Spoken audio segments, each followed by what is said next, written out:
Hey, John from Launchpad Control Room. What's an AFCI?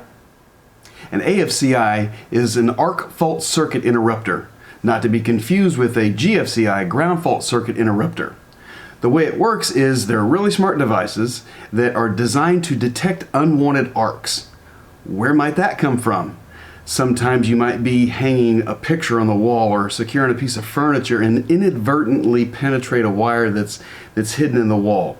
Sometimes a cord will get put through a window or a door or something like that, and actually that's a good thought right there. Sometimes the problem doesn't exist right away. Sometimes it takes time for that cord that's hanging out the window, we've all seen that before, to become old and brittle and break, and then all of a sudden you have electricity flying through the air between the wires, and the arc fault detector detects that and immediately opens the circuit and keeps your house from burning down.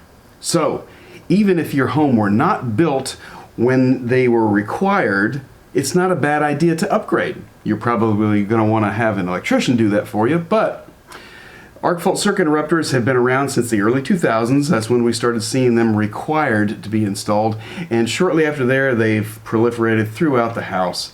They're, relatively speaking, inexpensive devices that provide safety and insurance, and a whole lot cheaper than your house burning down.